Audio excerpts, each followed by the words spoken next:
Karate stovykla. Kas nežino, lankau karate, vaikštau čia. Prieš 2 savaitės buvau stovyklai kaip vadovė gimnastikos trenerė. Vedėm karate stovyklai, karate treniruotės ir gimnastikos treniruotės. Buvo visko.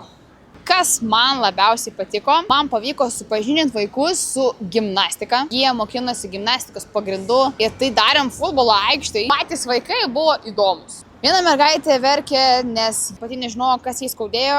Mes dėl jos nemagojom, nežinau, iki 2:30 gal nakties. Aišku, viskas tai yra normalu. Žaidėm įvairius žaidimus, kas man patiko.